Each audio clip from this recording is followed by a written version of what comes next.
Hi everyone and welcome back. So guys, आपका ये second lecture है रेशियो एंड प्रोपोर्शन का। फर्स्ट लेक्चर में आप लोगों ने सिर्फ बेसिक हर एक चीज़ें पढ़ी थी रेशियो के बारे में। तो अभी हम रेशियो पे बेस जो भी आप लोगों के बेसिक क्वेश्चन रहते हैं, मतलब ज़्यादा डिफिकल्ट लेवल पे हम लोग नहीं जाएंगे। पहले बताया मैंने आपको कि हर टॉपिक को 5 से 6 लेक्चर में खत्म करने की कोशिश करूँगा। एक वीक का टारगेट लेंगे हम लोग हर एक चैप्टर का। 10 टॉपिक है तो हमारे पास 2 मंथ लगेंगे आपके अर्थमेटिक पोर्शन को अच्छे से कवर अप करने के लिए। सो आप रेशियो एंड प्रोपोर्शन के सेकंड लेक्चर में मैं आपको पहले लेक्चर पे बेस जो भी चीज़ें बताई थी, एक तो टाइप ऑफ रेशियोज बताऊंगा, प्लस आपके आज हम 20 क्वेश्चन यहाँ पे डिस्कस करेंगे। फिर थर्ड जो आपका लेक्चर आएगा उसमें हम लोग देखते हैं कि या तो हम प्रोपोर्शन के बारे में पढ़ेंगे आप लोगों का, जहाँ फिर हम लोग जो है आगे जो है आपके हाई लेवल के क्वेश्चन यहाँ पे कवर अप करेंगे। चलिए तो स्टार्ट करते हैं आपका लेक्चर। देखिए, आपने रेशियो के बारे में पढ़ लिया कि रेशियो क्या था, ठीक है। सिंपलेस्ट फॉर्म है आप लोगों की जब हम कंपेयर करते हैं बिटवीन 2 फिजिकल क्वांटिटीज। अब रेशियो किस किस तरह की है, पहले यहाँ पे आती है आपकी सिंपल रेशियो। अब सिंपल रेशियो क्या है, देखो कुछ भी दिया गया है, जैसे आपको यहाँ दिया गया है 12:36 दिया गया है। अब देखने में तो ये आपकी रेशो है, बट रेशो का मतलब क्या है कि आपको उसको सिंप्लीफाई करके मिनिमम फॉर्म में लेके आना है, मिनिमाइज करना है वहाँ पे आपने उसको। तो जब तक आप उसको मिनिमाइज नहीं करोगे तो आप उसको एक रेशो की स्टैंडर्ड फॉर्म नहीं बोल सकते हो। तो इसको जब हम लोग यहाँ से काटेंगे सर 12 1 12 3 जैसे आपका है 9:54। अब ये है आपकी रेशो, बट मिनिमाइज करने के लिए इसको स्टैंडर्ड फॉर्म में लाने के लिए हम लोग यहाँ क्या करेंगे, आपका 1:6 यहाँ पे बन जाएगा आपका रेशो। तो ये है आपकी यहाँ पे सिंपल रेशो, ठीक है। सिंपल रेशो हम लोग बोलते हैं कि जो भी रेशो आपको गिवन है उसकी जो सबसे मिनिमाइज फॉर्म होगी उससे हम लोग यहाँ पे क्या बोलते हैं, आपका रेशो। जैसे आपको गिवन है 4:5, ठीक है।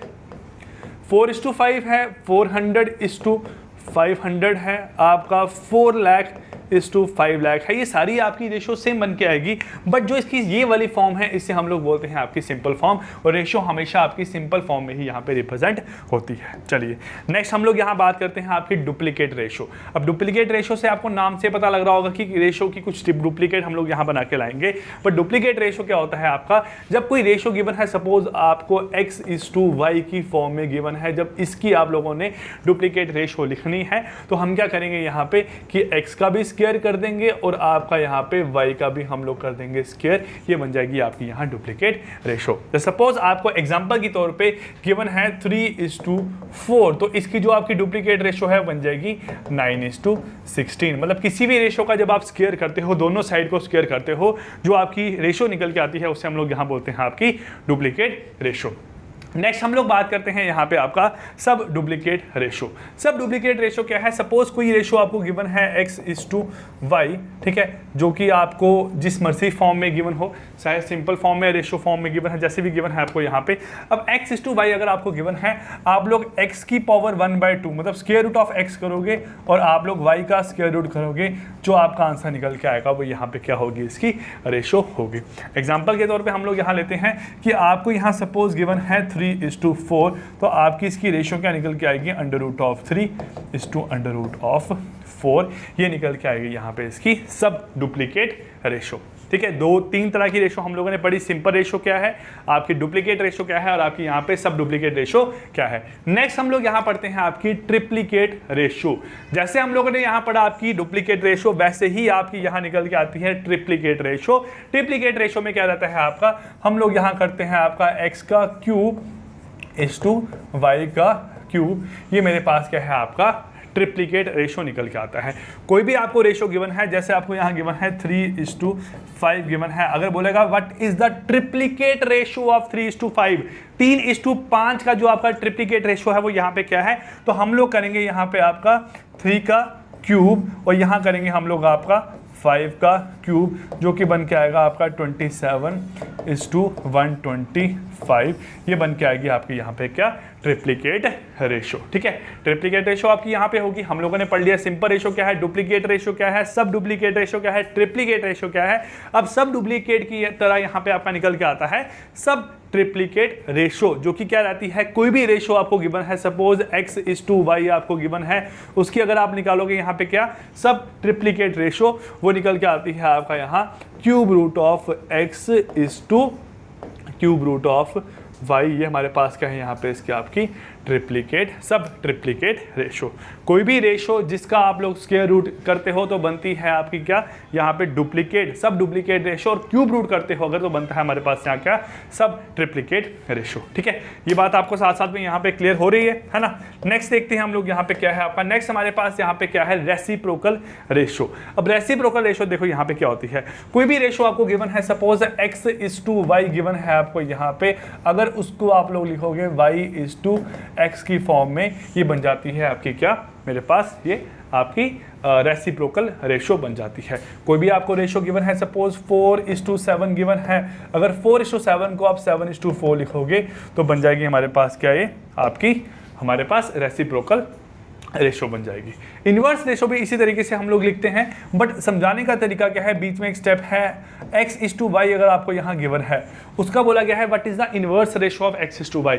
तो हम लोग क्या करेंगे, x:y का इन्वर्स निकालने के लिए 1/x करेंगे और आपका 1/y करेंगे, जो कि नेक्स्ट स्टेप में क्रॉस मल्टीप्लाई होके आपका y:x ही बन के आ जाता है। ठीक है, y:x ही बन के आ जाता है। सेम आंसर आएगा 4:7 होगा तो आंसर आएगा आपका 1/7:1/4 और बन जाएगा आपका यहाँ पे क्या 1/4:1/7 और बन जाएगा यहाँ से आपका क्या 7:4।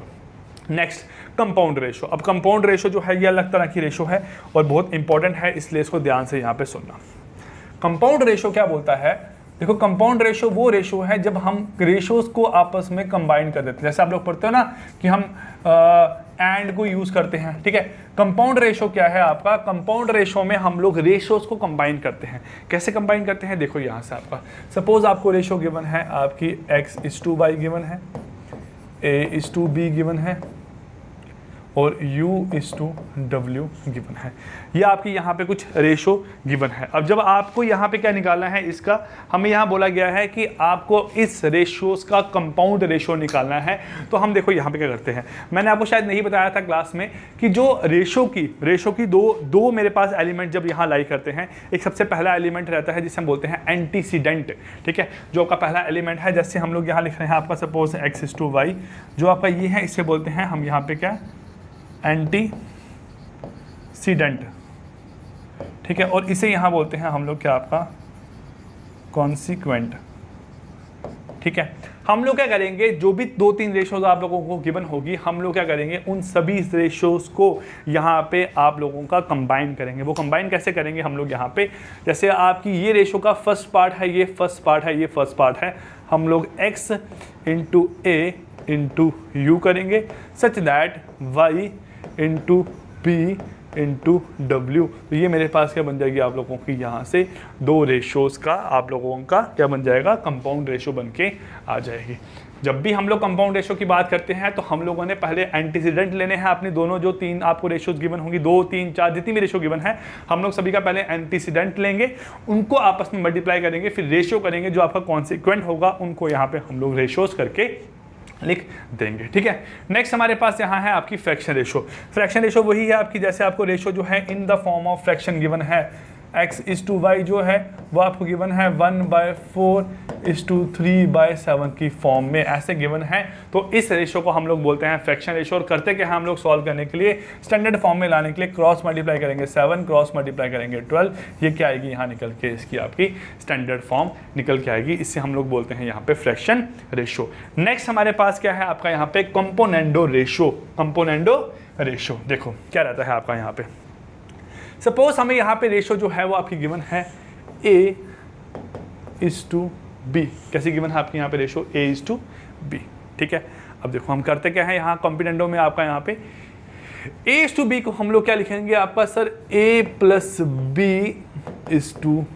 ही हमारे पास क्या रूल है आपका यहाँ पे कंपोनेंडो रूल है। क्या है यहाँ पे आपका कंपोनेंडो रूल है। हम क्या करेंगे, a:b गिवन होगा, हम a+b कर देंगे और इस टू क्या कर देंगे आपका यहाँ पे b कर देंगे, बन गया आपका यहाँ पे क्या बन गया आपका कंपोनेंडो रूल। नेक्स्ट हम बात करेंगे आपका डिविडेंडो रेशो की। उसमें क्या रहता है, अगर आपको कोई रेशो गिवन है a:b की फॉर्म में, तो हम लोग यहाँ पे क्या करेंगे, इसको हम लोग करेंगे आपका a-b:b। क्या करेंगे यहाँ से आपका a-b:b कर देंगे। ये क्या बन गया आपका यहाँ पे बन गया हमारे पास कौन सा रूल आपका कंपोनेंडो रूल। अब देखो हम लोग इंप्लीमेंट कैसे करते हैं यहाँ पे, जैसे हमारे पास एक एग्जांपल लेता हूँ, हमारे पास यहाँ गिवन है आपको a is to B equal to C is to D, A is to B equal to C is to D. अब यहाँ पे जब इसको हम लोगों ने इम्प्लीमेंट करना होगा तो अगर बोलेगा आपका यहाँ कंपोनेंडो रूल लगा दो, तो हम क्या करेंगे यहाँ पे आपका sir A plus B upon B equal to C plus D upon D, C plus D upon D. और सेम अगर यहाँ बोलेंगे आपका डिविडेंडो रेशो यहाँ पे लगाओ, तो हम लोग क्या करेंगे इसको, ये बन जाएगा आपका A minus B upon B equal to C minus D upon D. ये क्या बन गया आपका यहाँ पे डिविडेंडो रेशो। और अगर दोनों को कंबाइन करके बोला जाए निकालने के लिए, जैसे क्या है आपका यहाँ पे कंपोनेंडो एंड डिविडेंडो रेशो, तो उसे हम लोग कैसे यहाँ पे रिप्रेजेंट करेंगे, आपका ये बनेगा आपका कैसे सर ए प्लस बी ऊपर हो जाएगा और नीचे हो जाएगा आपका ए माइनस बी हो जाएगा, यहाँ पे आपका सी प्लस डी हो जाएगा और नीचे आपका सी माइनस डी हो जाएगा। ये बन गया आपका कंपोनेंडो, ये डिविडेंडो, और ये बन गया आपका यहाँ पे कंपोनेंडो एंड डिविडेंडो रूल। तो तीन तरह के रूल्स या तीन तरह की रेशोज आपको मैंने यहाँ पे सिखाई है। ये तीनों रेशोज आप लोगों को पता होनी चाहिए और आपको साथ साथ में निकालनी आनी चाहिए। चलिए मूव करते हैं आगे। अब हम क्वेश्चंस डिस्कस करेंगे based on ratio and proportion पे। बहुत ईजी से क्वेश्चन है, आप लोग साथ साथ में सुनना, साथ साथ में देखना और सॉल्व करने की कोशिश करना, ठीक है। चलिए पहला क्वेश्चन यहाँ पे क्या है आपका, देखो बोला गया था ratio of 35:84 in simplest form. इसको सिंपलेस्ट फॉर्म में करना है। क्या रेशियो है आपकी सर 35:84 है, इसे सिंपलेस्ट फॉर्म में लेके आना है। सिंपलेस्ट फॉर्म मैंने क्या बोला, जब रेशियो को अगर हम काट सकें और सबसे छोटी फॉर्म में लेके आए उसे हम लोग बोलते हैं सिंपलेस्ट फॉर्म ऑफ रेशियो। अब 35 जो है ये आपके 7 के टेबल में 7 5 वही बनेगा आपका 7 12 तो 5:12 ऑप्शन नंबर सी जो है वो क्या निकल के आएगा, क्वेश्चन नंबर फर्स्ट का आपका राइट आंसर निकल के आएगा, ठीक है। इजी क्वेश्चन था। अब इजी से ही हम लोग आगे मूव करते हैं। बहुत आसान क्वेश्चन है जो आज की क्लास में है आप लोगों के, बट आप लोग इन्हीं से कंसेप्ट अपने डेवलप करोगे और आगे मूव ऑन करोगे, ठीक है। देखो यहाँ पे क्या है, अब नेक्स्ट है 2x:3y एंड 4y:5z, ठीक है। देखो क्या है आपका, सब बोला गया है 2x जो है वो इक्वल टू क्या है आपका 3 ऑफ y है। देखो अगर 2x इक्वल टू 3y है तो क्या मैं इसको इस तरीके से लिख सकता हूँ x upon y is equal to 3/2। बिल्कुल सर मैं इसको ऐसे लिख सकता हूँ यहाँ पे। अब जब अगर इसको ऐसे लिख सकता हूँ तो यहाँ पे x अपॉन y को क्या मैं आपका x:y लिख सकता हूँ और 3/2 को क्या 3:2 लिख सकता हूँ। बिल्कुल सर। अब ये स्टेप जो है यहाँ तक आने के लिए आप लोगों को बीच का स्टेप जो है वो छोड़ना पड़ेगा, तभी आप लोगों की जो है स्पीड बनेगी। स्पीड बनाने के लिए बीच का स्टेप छोड़ना पड़ेगा, अदरवाइज वैसे ही रहोगे उतनी ही स्पीड रहेगी, आराम से क्वेश्चन सॉल्व करोगे, टाइम लगेगा। और एग्जाम में 20 मिनट अगर टाइम मिलेगा आप लोगों को तो आप 20 मिनट में सिर्फ 5-6 क्वेश्चन ही सॉल्व कर पाओगे, है ना। चलिए नेक्स्ट क्या है, 4y is equal to 5 of z। तो यहां से बनेगा मेरे पास क्या, y:z is equal to 5:4, y:z is equal to 5:4। ये भी हमारे पास बन के आ गया। अब जब ये बन गया तो हमें x:z निकालने को बोला गया है। अब x और z को बनाने के लिए हमारे पास बीच में जो कॉमन एलिमेंट है वो क्या है, यहाँ से हमारे पास y है। तो देखो यहाँ से अगर मैं y को इधर लेता हूँ तो क्या बनेगा मेरे पास सर, x:y:z, 3:2 और 5:4। ये बन गया हमारे पास यहाँ से। जब ये बन गया तो यहाँ पे हमारे पास 2 उतारेंगे, यहाँ से हम लोग उतारेंगे आपका 5, तो सिंपली मल्टीप्लाई करेंगे 15:10:8।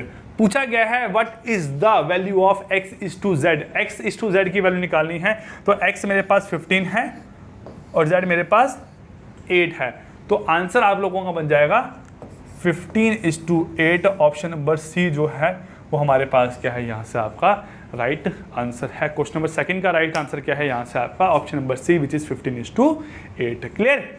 चलिए आसान सा क्वेश्चन था। अगर जिसको समझ में नहीं आया है एक बारी आप लोग प्लीज वीडियो को थोड़ा पीछे करना, देखना, समझ में आएगा। कोई डिफिकल्ट नहीं था यहाँ पे क्वेश्चन आपका, ठीक है।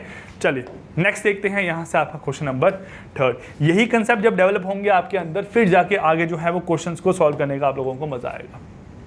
देखो यहाँ पे क्या दिया गया है आपको, u:v दिया गया है आपका 4:7, v:w दिया गया है आपका 9:7। तो इतना समझ में आ रहा है कि हमें u, v और आपका w को कंबाइन करना है यहाँ पे in the form of ratio 4:7, 9:7।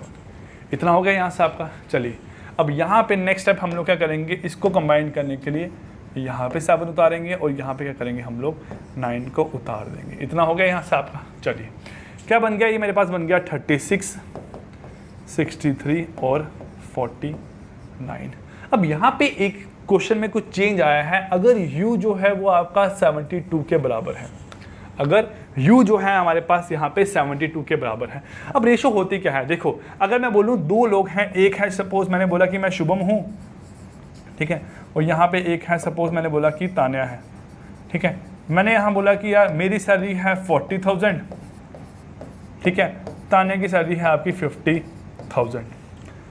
अब है क्या, ये आपकी एक्चुअल रुपीज़ है, ये आपका एक्चुअल वैल्यू है कि 40,000 रुपये है और 50,000 रुपये है। बट अगर मैं रेशो बनाऊंगा यहाँ पे तो रेशो बनेगी 4 और 5। अब ये है क्या सर, अगर इसकी वैल्यू होगी आपकी 4x तो इसकी वैल्यू होगी 5x। अगर इसकी वैल्यू होगी 4x तो इसकी वैल्यू कितनी होगी 5x। अब x क्या है, जो मैंने दोनों में से काट दिया है। जैसे मैंने इसमें से आपका 10,000 आपके 4 0 काटे हैं, इसमें भी 4 0 काटे हैं आप लोगों के, तो वो x जो है, जो मैंने दोनों में से कॉमन जो आपका टर्म्स निकल के आई थी वो निकाल दी है। जो काट के जो वैल्यूज बन गई है वो x है यहाँ पे आपका। तो यहाँ पे ये 36 तो है, बट 36 u की वैल्यू नहीं है। जो u की वैल्यू है वो मेरे पास कितनी है, 36 ऑफ x। जो v है इसकी वैल्यू कितनी है, 63 ऑफ x। जो w है इसकी वैल्यू कितनी है, 49 ऑफ x। ठीक है, ये चीज़ है यहाँ से आपकी। अगर ये चीज़ है यहाँ से आपकी, तो अब देखो बेटा यहाँ से क्या बन के आएगा। अगर मैं यहाँ पे इसको आगे देखूँ फर्दर, तो मेरे पास ये जो वैल्यू है 36x वो दी गई है 72 के बराबर। अब देखो अगर 36x जो है वो आपका 72 के बराबर है, तो ऑब्वियसली बात है x मेरे पास यहाँ से कितना निकल के आएगा, 2। अब x अगर 2 निकल के आया तो इतना समझ में आ गया। अगर ये आपका 72 था, ये 63 इंटू 2 मेरे पास बन जाएगा आपका 126, ये आपका 49 इंटू 2 मेरे पास बन जाएगा 98। तो आपको पूछा गया है what is the value of v। तो v की जो वैल्यू है यहाँ पे हमारे पास, वो हमारे पास यहाँ से कितनी निकल के आएगी आपकी 126 निकल के आएगी। तो 126 हमारे पास यहाँ कोई ऑप्शन नहीं है, तो आपको शायद यहाँ ना W पूछा गया है आपको what is the value of W। तो W की जो वैल्यू है वो निकल के आई है 98, which is option number A जो है वो इसका आपका राइट आंसर है। ठीक है, ध्यान से क्वेश्चंस को पढ़ो, साथ साथ में देखो कि क्या चीज़ें बताई जा रही है, कैसे सॉल्व किया जा रहा है, तभी कंसेप्ट क्लियर होंगे, तभी समझ में आएंगे, तभी अगली बार पढ़ने का मजा आएगा आप लोगों को। ठीक है, चलिए नेक्स्ट देखो यहाँ से क्या है, क्वेश्चन नंबर 4। यहाँ बताया गया है A/B दिया गया है आपको 3:2, ठीक है, B/C दिया गया है आपको 2:1, C/D दिया गया है आपका 1/3:1/7। चलिए तो C/D को पहले सॉल्व करने के लिए जो कितना है आपका 1/3:1/7, क्या मैं इसको 7:3 लिख सकता हूँ? बिल्कुल सर, क्रॉस मल्टीप्लाई करूँगा तो 7:3 लिख दूँगा। अब D/E जो है यहाँ पे दिया गया आप लोगों को, वो दिया गया है 1/4:1/5, जिसको मैं लिख सकता हूँ 5:4, 5:4। इतना आ गया यहाँ से आपका। चलिए अब मुझे क्या निकालना है सर, A/B/C/D/E, ये मुझे यहाँ पे फाइंड आउट करना है। अब इसको फाइंड आउट करने के लिए हम लोग यहाँ पे क्या करेंगे, देखो अगर A/B कितना है मेरे पास 3:2, B/C कितना है मेरे पास 2:1, C/D मेरे पास कितना है यहाँ से आपका सर 7:3, और D/E जो है वो यहाँ पे कितना गिवन है हमारे पास, जो कि है 5:4। ठीक है, जब इतना हो गया आप लोगों का, तो आपने अब कुछ नहीं करना है, जो जो वैल्यूज़ है जहाँ जहाँ जैसी है उसको नोट करते रहो। ठीक है, और आपका आंसर अपने आप ही बनता रहेगा।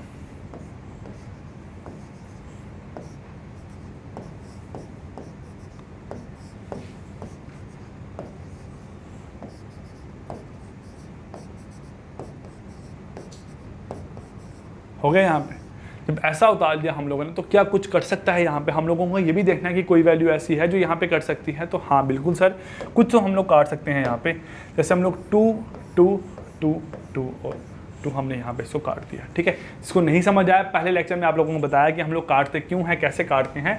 अब देखो यहाँ से क्या है, 3 7 जा आपका 21, 5 जा 105 इस 2 7 जा 14, 14 5 जा कितना बनेगा आपका 70। अब देखो एक ही आंसर दिखाई दे रहा है आपको ये वाला, अब हमें चेक करना है कि यही है कि नहीं है। 7 5 जा 35, 5 3 जा 15, 4 3 जा 12। तो आपका आंसर जो है यहाँ से निकल के आ गया option number C. Question number 4 का आंसर क्या निकल गया आपका option number C. Easy question था ये भी आपका, बट ये जो कंसेप्ट था, ये कंसेप्ट आपके दिमाग में डालना ज़रूरी था, डल गया होगा आई होप। नेक्स्ट मूव करते हैं आपके क्वेश्चन नंबर 5 पे। If 2a is to 3b is to 4c दिया गया है, then a is to b is to c कितना है। देखो यहाँ पे क्या है आपका, अब ये सुनना ध्यान से, मैंने शायद ये कंसेप्ट बताया है या नहीं बताया है, मुझे ध्यान में नहीं है। 2a = 3b = 4c। देखो 2 तरीके हैं क्वेश्चंस को सॉल्व करने के, मैं दोनों तरीके आप लोगों को यहाँ बताऊंगा। आप लोग ध्यान से देखना कि कौन सा तरीका आपको लगता है जो सही है, जो आपको अपनाना चाहिए हमेशा इस तरह के क्वेश्चंस को यहाँ सॉल्व आउट करने के लिए। ठीक है, देखिए यहाँ से क्या है। अब देखो यहाँ क्या है आपका, अगर हम लोग बात करें 2a = 3b = 4c। अब इन तीनों में कंपैरिजन जो है वो इन टर्म्स ऑफ b आ रहा है। b से कंपैरिजन हम लोग कर रहे हैं ना a और c का, तीनों में कंपैरिजन करने के लिए b आपका कॉमन है यहाँ पे। तो अगर मैं यहाँ पे आपका ऐसा करूँ, ये इक्वल टू लगाओ चाहे इस टू लगाओ एक ही बात है। अगर मैं इन 2 को पहले यहाँ से उठा लूँ, अगर मैंने इन 2 को यहाँ से उठा लिया आपका, देखो क्या मैं 2a = 3b लिख सकता हूँ? बिल्कुल सर, यही तो लिखना है इसको।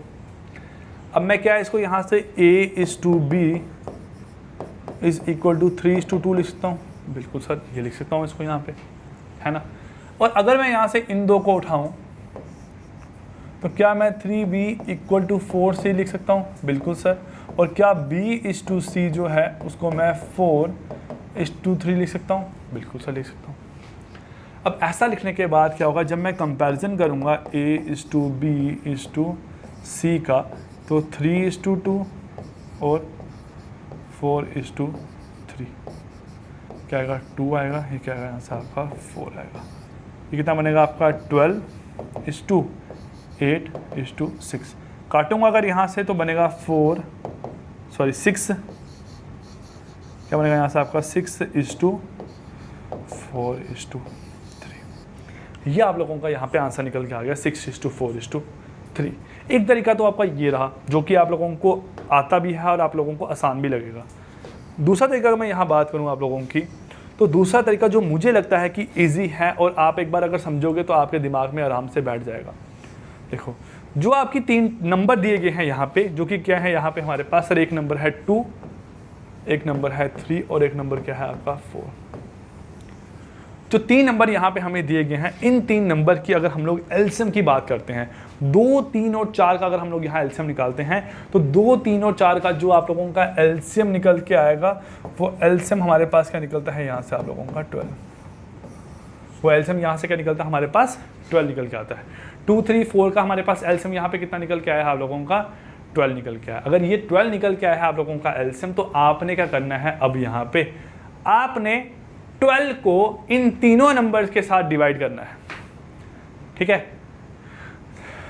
हाँ 12 से इन तीनों नंबर को डिवाइड करना है। तो क्या बनेगा, देखो 12 को अगर मैं 2 से डिवाइड करूंगा तो आंसर बनेगा 6 is to 12 को अगर 3 से डिवाइड करूंगा तो बनेगा मेरे पास 4 is to 12 को अगर 4 से डिवाइड करूंगा तो बनेगा मेरे पास यहाँ पे क्या आपका 3। तो 6 is to 4 is to 3 जो कि आंसर आप लोगों का निकल के आया था, वो आपको ऐसे भी पता लग गया।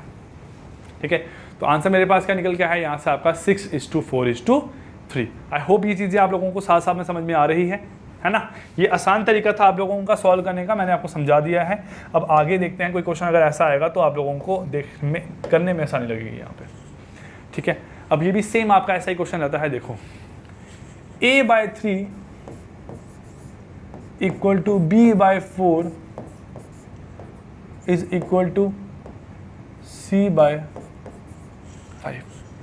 ये ऐसा क्वेश्चन है आपका यहाँ पे। ठीक है, अब देखो यहाँ क्या है, जब ऐसा क्वेश्चन देखने को मिले आप लोगों को तो अब इसको सॉल्व करना है आप लोगों ने। तो कैसे सॉल्व करेंगे हम लोग? सर फ्रैक्शन में है ना आपका ये क्वेश्चन, है ना, मैंने आपको समझाया है। अगर हम इसको यहाँ देखेंगे तो क्या बनेगा, देखो इन दो को अगर हम लोग कंपेयर करेंगे तो बनेगा हमारे पास क्या, A ratio B equal to 3 ratio 4 और B रेशो C बनेगा 4 रेशो 5। ये बनेगा यहाँ से आपका। जब ऐसा बनेगा तो अगर मैं इसको यहाँ सॉल्व करने चाहूँ अब, ठीक है, अगर मैं इसको सॉल्व करना चाहूँ तो मेरे पास सिंपली निकल जाएगा A ratio B ratio C 3 ratio 4 ratio 5। क्या बनेगा सिंपली आपका यहाँ पे 3 रेशो 4 रेशो 5। तो हमारे पास जो आंसर है यहाँ से वो सीधा साधा आपका बन के आएगा 3:4:5। ऑप्शन नंबर सी जो है राइट आंसर क्वेश्चन नंबर 7 का। ठीक है, तो इजी क्वेश्चन था आप लोगों का। तो अब आपको ध्यान में रहेगा जब आपका फ्रैक्शन में ऐसा गिवन हो तो सिंपली जो नीचे वाली वैल्यूज है वही आपकी रेशो यहाँ पे निकल के आएगी। ठीक है, चलिए देखिए नेक्स्ट देखते हैं आपका यहाँ question number 8। 2A equal to 3B और 4B इक्वल टू 5C। अब करने में तो इसको हम लोग वैसे सॉल्व कर सकते हैं, बट यहाँ पे B के दोनों केसेस में वैल्यू क्या है, डिफरेंट है। देखिए जो 2A इक्वल टू 3B है, इसको मैं अगर लिखना चाहूँ तो लिखूँगा A ratio B equal to 3 ratio 2 और 4B इक्वल टू 5C जो है हमारे पास यहाँ से, इसको कैसा लिखूँगा आपका B ratio C is equal to 5 ratio 4 is equal to 5 ratio 4। ये बन जाएगा यहाँ से आपका। चलिए जब इतना बन गया यहाँ से तो अब आपको A:C निकालने को बोला गया है, बट A:C के लिए जो बीच का कॉमन एलिमेंट है B वो भी हमें लेना पड़ेगा यहाँ पे। अब उसको जब हम यहाँ लेंगे तो हमारे पास देखो क्या बनेगा, ये बनेगा आपका 3:2 5:4। क्या बनेगा यहाँ से आपका 3:2 और 5:4। 5 यहाँ उतारेंगे, बन जाएगा 15:10:8। निकालने को बोला गया है ratio of A and C, तो A एंड C कितना रेशियो निकल के आएगा 15:8। Option number C right answer निकल के आएगा क्वेश्चन नंबर 8 का। ठीक है, 8th क्वेश्चन का राइट आंसर क्या निकल के आएगा आपका ऑप्शन नंबर सी 15:8।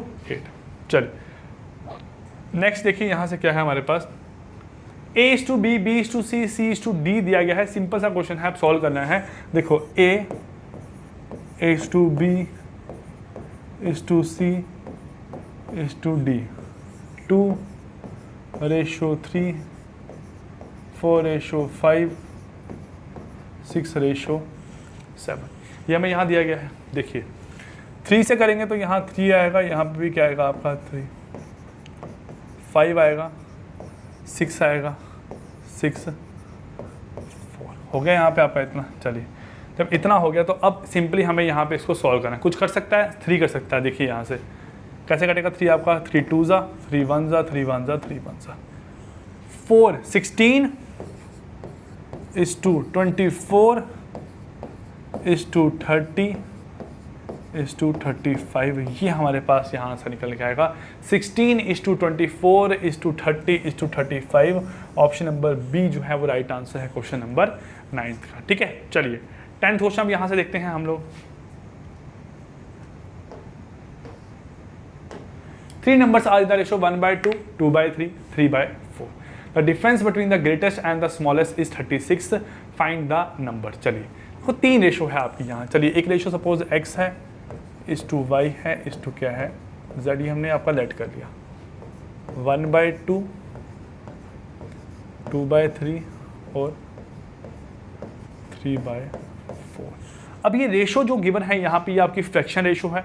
फ्रैक्शन रेशो को सॉल्व करने का तरीका मैंने बताया है आपको क्या है कि हमने डिनोमिनेटर हटा देने। अब डिनोमिनेटर हटेगा कैसे, मैं पहले 2, 3 और 4 का एलसीएम लूँगा जो कि मेरे पास कितना निकल के आएगा यहाँ से आप लोगों का 12। 12 निकल के आएगा। तो तीनों की जगह मुझे नीचे 12 लिखना है। कैसे बनेगा 12? सर इसको अगर 12 बनाऊंगा तो नीचे मल्टीप्लाई बाय 6, ऊपर भी मल्टीप्लाई बाय 6 करना पड़ेगा। इसको 12 बनाने के लिए नीचे मल्टीप्लाई बाय 4, तो ऊपर भी मल्टीप्लाई बाय 4 करना पड़ेगा।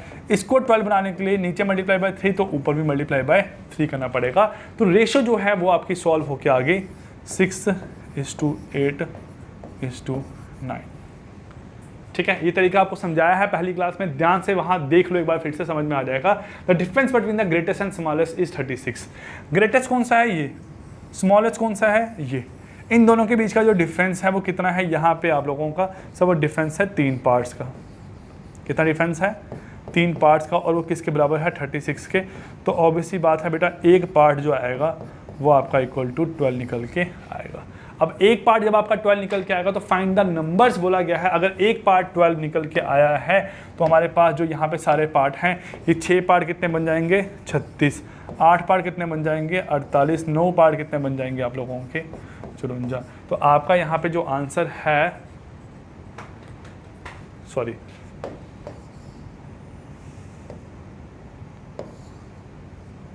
ठीक है, यहाँ पे 6 पार्ट कितने बन जाएंगे आप लोगों के? 72। 8 पार्ट कितने बन जाएंगे आपके? 96। और 9 पार्ट कितने बन जाएंगे आप लोगों के? 108। ऑप्शन नंबर डी जो है ये क्वेश्चन नंबर 10 का आप लोगों का राइट आंसर निकल के आया है।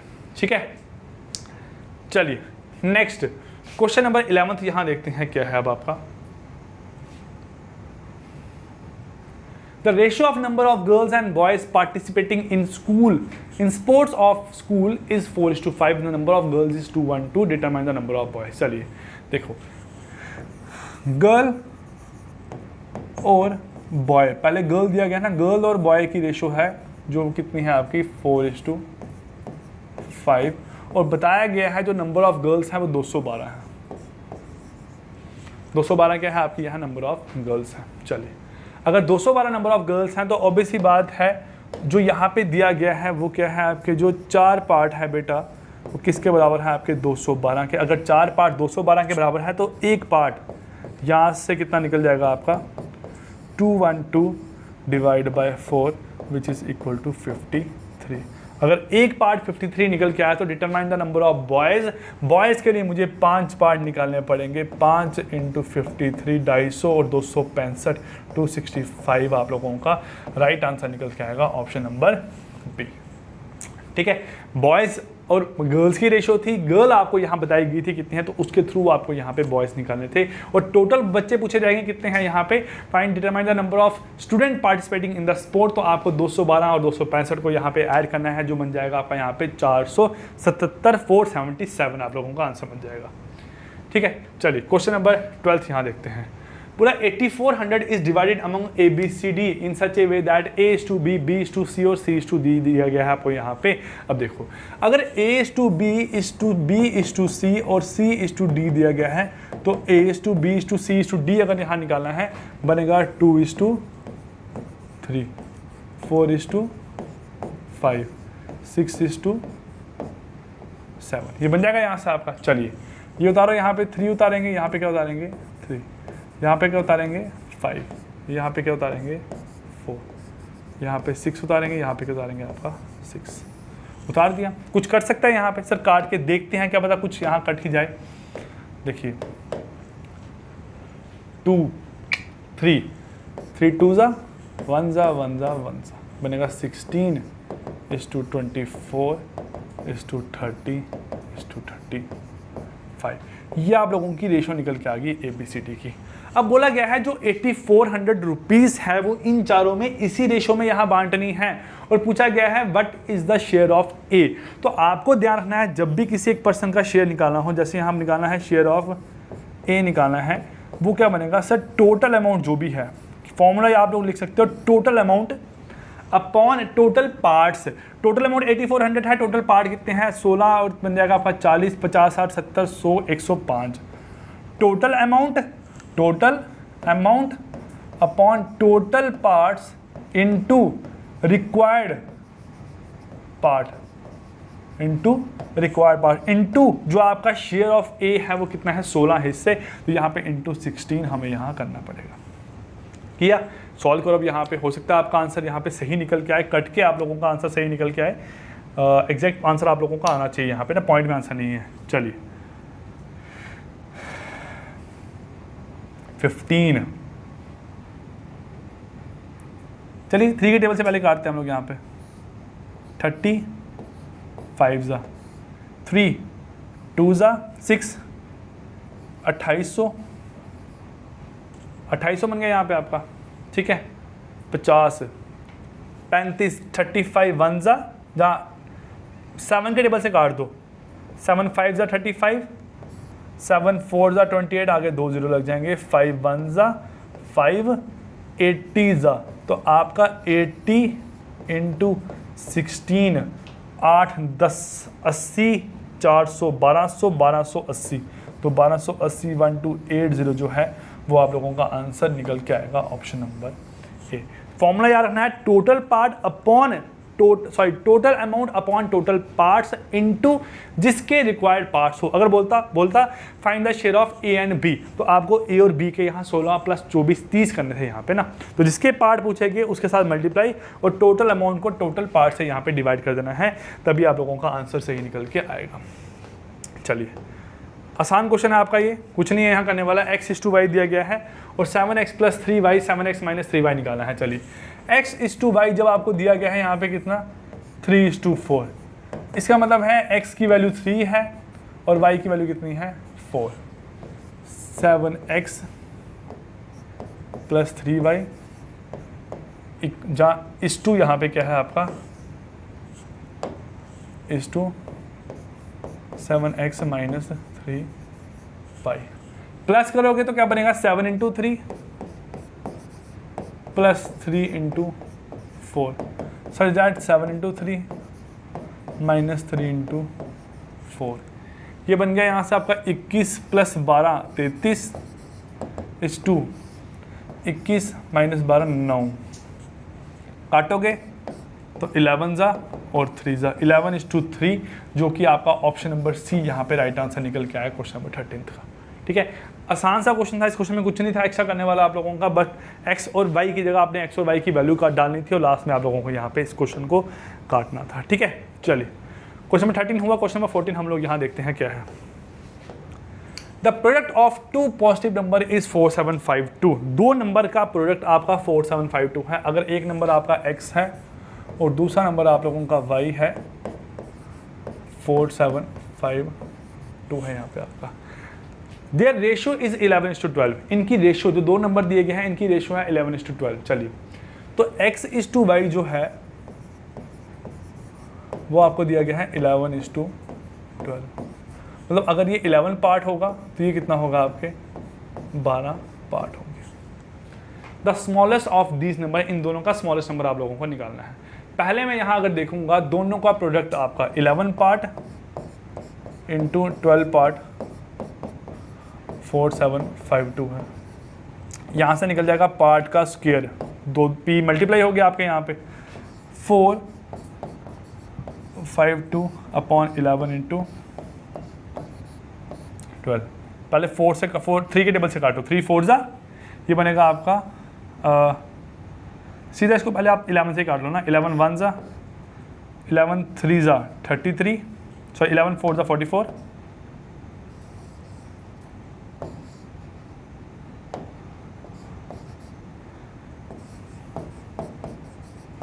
11 4 ज़ा 44, 3 बच गया 35 हो गया, तो बन गया यहाँ से 3 ज़ा 33 और 2 ज़ा आपका 22। उसका काटो यहाँ पे किसके टेबल से आप लोग काट सकते हो, सीधा 12 से भी आप लोग वैसे काट सकते हो। 360 400 360 480 के बीच में क्या आएगा 420 35 36 1 ज़ा 36 ज़ा, तो पार्ट का स्क्वायर कितना निकल के आया 36, तो पार्ट का स्क्वायर इज इक्वल टू 6 का square, part is equal to कितना निकल के आया आपका यहाँ पे 6, तो एक पार्ट आपका 6 निकल के आया। Find the smallest of this number, दोनों नंबरों में छोटा नंबर कौन सा है 11p वाला, तो 11p को निकालने के लिए 11 इंटू 6 करेंगे, बन जाएगा आप लोगों का 66, तो आंसर आ जाएगा option number C which is equal to क्या है आपका 66। क्वेश्चन नंबर 14 का राइट आंसर है। ठीक है, चलिए नेक्स्ट क्वेश्चन नंबर देखते हैं यहाँ पे आप लोगों का 15th क्वेश्चन क्या बोला, the length and breadth of a rectangle are in the ratio 3:1। ठीक है, if the breadth is 7 then find the area of the rectangle. चलिए, लेंथ और ब्रेड्थ की जो रेशियो है वो दी गई है आपको यहाँ कितनी, 3:1 की फॉर्म में दी गई है। ब्रेड्थ आपकी 7 है, जो ये 1 दिया गया है, एक हिस्सा 7 के बराबर है, तो 3 हिस्से बराबर होंगे आपके 21 के। ये सीधा सा क्वेश्चन था आपका, है ना। एक हिस्सा 7 के बराबर है तो 3 हिस्से आपके 21 के बराबर होंगे। तो आपको अब यहाँ बोला गया है एरिया निकालने के लिए। तो एरिया कैसे निकलेगा, लेंथ इंटू ब्रेड्थ। लेंथ कितना है, 21 into 7 which is equal to 147 centimetre square. 147 centimetre square जो है वो आप लोगों का राइट आंसर आएगा क्वेश्चन नंबर 15 का। ऑप्शन नंबर ए इसका राइट आंसर निकल के आएगा। ठीक है, आई होप साथ साथ में आप लोगों को क्वेश्चन क्लियर हो रहे हैं। कुछ मुश्किल नहीं है करने वाला, समझते रहो, देखते रहो, आराम से आपका सॉल्व आउट होता रहेगा। ठीक है, देखिए, the monthly income of A and B is 4:3। If each saves 600 रुपये, if their expenditure are in the ratio 3:2, then what is the monthly income of A? दो तरीके हैं सॉल्व करने के लिए, हम लोग दोनों तरीका यहाँ देखते हैं कैसा है आपका। देखो, पहले इनकी इनकम है 4:3, दोनों का जो एक्सपेंडिचर है क्या है आप लोगों का, एक्सपेंडिचर है वो आपका है 3:2 की फॉर्म में। ठीक है, मतलब अगर ये आपका 3x ये खर्च करेगा तो ये कितना खर्च करेगा आपका, 2x खर्च करेगा। और दोनों जो है 600 रुपये सेव करते हैं। तो अगर मैं इस 3x में आप लोगों का 600 ऐड कर दूंगा और इस 2x में भी 600 ऐड कर दूंगा, तो क्या ये इनकम ऑफ ए आ जाएगी और ये इनकम ऑफ बी आ जाएगी, क्योंकि क्या है, ये एक्सपेंडिचर प्लस आपका सेविंग है, ये भी एक्सपेंडिचर प्लस आपका सेविंग है। तो अगर ऐसा करता हूं तो यहाँ पे क्या बन जाएगा आपका 3x plus 600 such that 2x plus 600 is equal to क्या है आपकी income of A is to income of B, क्योंकि ये expenditure of A plus saving of A है और ये क्या है आपका इनकम ऑफ ए है। एक्सपेंडिचर और सेविंग ये मिलके क्या बनाता है आपका इनकम, और ये मिलके क्या बनाते हैं आपकी इनकम, है ना। अब ऐसे आपको बुक पे डायरेक्टली देखने को मिलेगा यहाँ पे क्या, 3x plus 600 upon 2x plus 600 is equal to 4/3। Multiply करोगे 9x plus 1800 is equal to 8x plus 2400।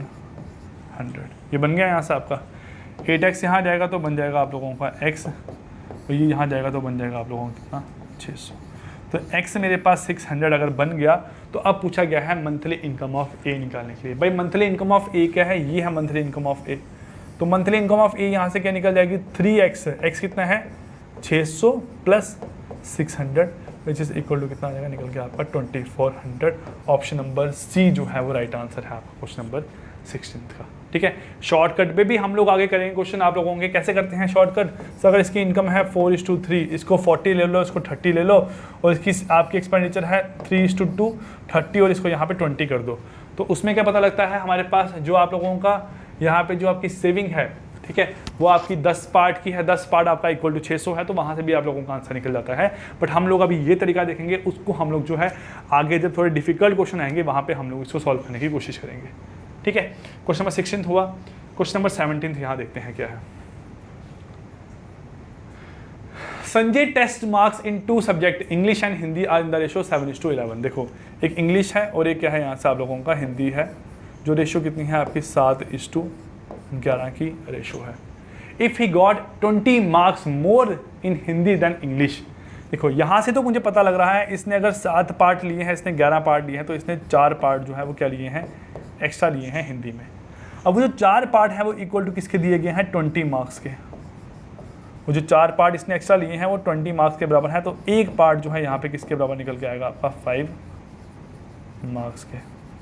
तो एक पार्ट जब आपका 5 मार्क्स के बराबर निकल के आया है तो ऑब्वियसली बात है, पूछा गया है what are his marks in English. English के मार्क्स निकाले हैं। इंग्लिश के मार्क्स के लिए मुझे 7 हिस्सों के लिए 7 × 5 विच इज़ इक्वल टू 35 निकालना पड़ेगा। अगर हिंदी के पूछता तो क्या करना पड़ता, 11 × 5 विच इज़ इक्वल टू 55 करना पड़ता और आपका आंसर निकल के आया यहाँ से कितना 35। ऑप्शन नंबर ए एसएससी के मेंस में क्वेश्चन आया गया है 2017 के।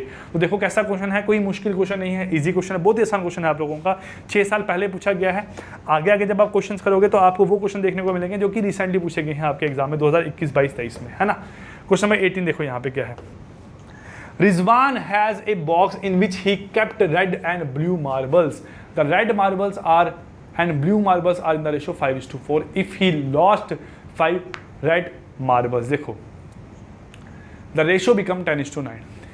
पहले मेरे पास जो है वो इसकी रेड मार्बल की और ब्लू मार्बल की जो रेशो है वो आपकी है 5:4 की रेशो है। कितनी रेशो है? 5:4 की रेशो है। इतनी यहाँ पे आपको बात क्लियर हो रही है।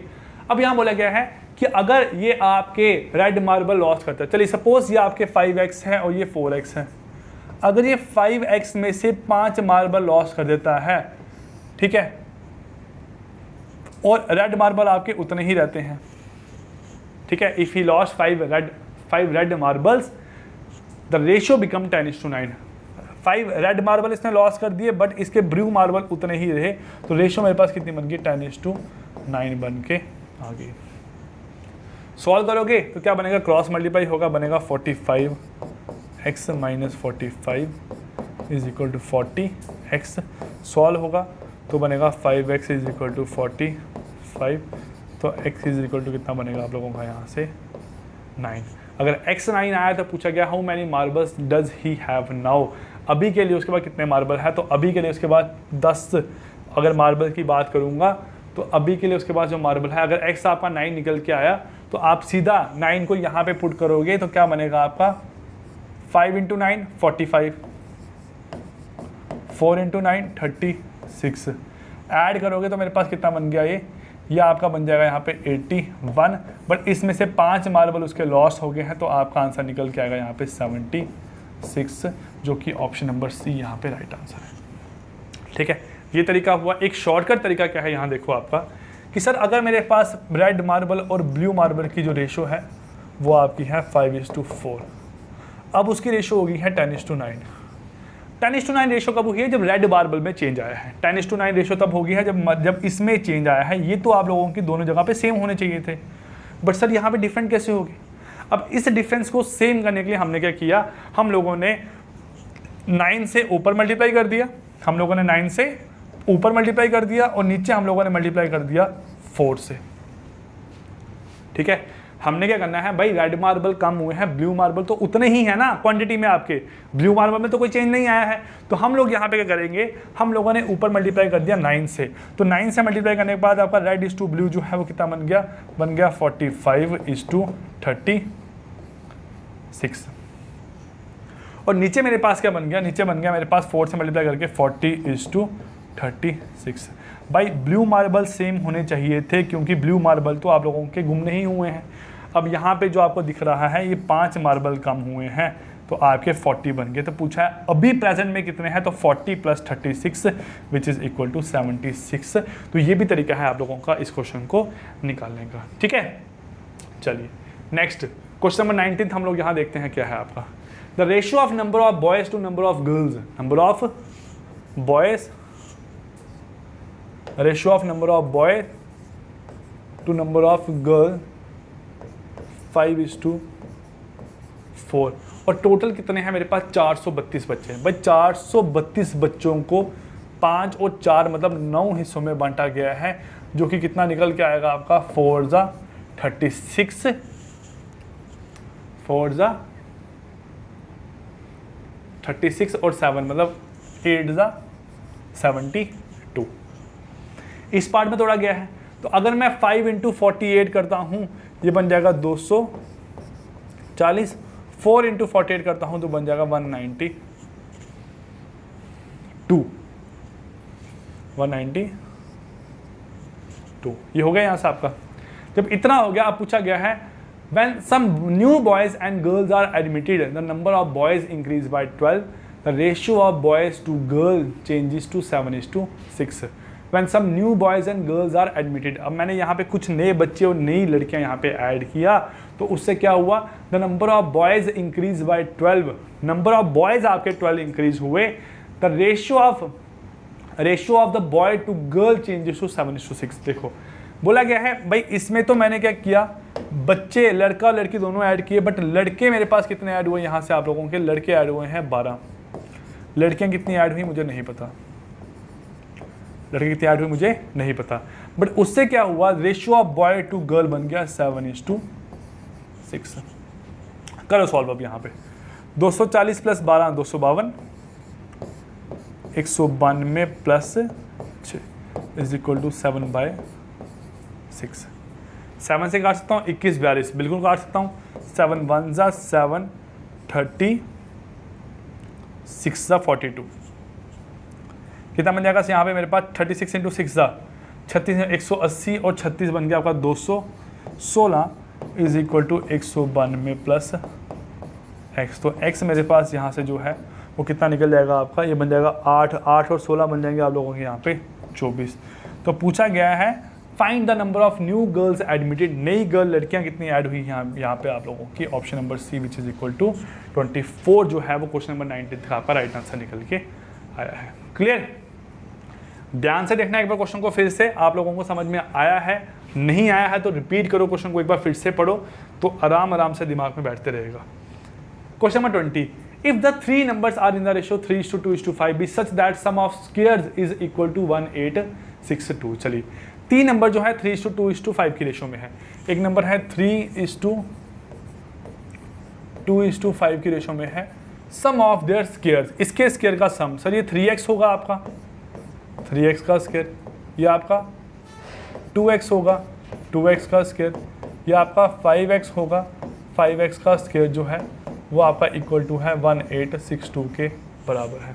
ठीक है, then which number is the middle one, middle one की आपको वैल्यू पूछी गई है एक्चुअल में, जो कि 2 पार्ट है, वो है कितना एक्चुअल में आपका, सॉल्व करो यहाँ से। सर ये बनेगा आपका 9x स्क्वायर,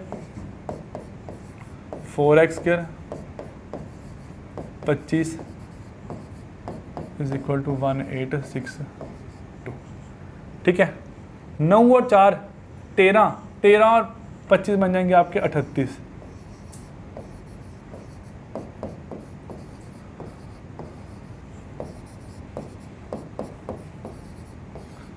62/38, 2 से काटो पहले, 19 जा 9 जा 3 जा 1 जा 19, 1 जा 19 का आधा 950, 29 49, ये बन जाएगा आपका 49 जा। तो x square is equal to 49, तो x मेरे पास यहाँ से कितना आ जाएगा आप लोगों का 7। बीच का नंबर पूछा गया है, बीच का नंबर क्या है आपका 2x, तो 2x मेरे पास कितना बन जाएगा 14। तो ऑप्शन नंबर बी जो है यहाँ पे आपका राइट आंसर निकल के आएगा क्वेश्चन नंबर 20 का। ठीक है, आई होप गाइस ये 20 के 20 क्वेश्चन आप लोगों को क्लियर हुए होंगे। बेसिक लेवल क्वेश्चन थे, कोई क्वेश्चन यहाँ पे डिफिकल्ट नहीं था। अगर कोई यहाँ बोलेगा कि सर क्वेश्चन डिफिकल्ट है, समझ में नहीं आया, तो भाई एक बार क्वेश्चन को फिर से रिपीट करके देखो, 2 बार पढ़ो, 3 बार पढ़ो, 3 बार में पढ़ने के बाद तो दिमाग में कंसेप्ट बैठ जाना चाहिए। सो अगली क्लास में मैं थोड़े एडवांस क्वेश्चन लेके आऊँगा एंड रेशियो के बाद प्रपोर्शन का कंसेप्ट थोड़ा सा आपको यहाँ पे क्लियर आउट करूँगा, ताकि जो 4th और 5th क्लास में हम लोग जो है क्वेश्चन आपके कवरअप करें वो आपको प्रॉपर तरीके से समझ में आए। So guys, I wish you all the best. Thank you so much. Bye bye and take care.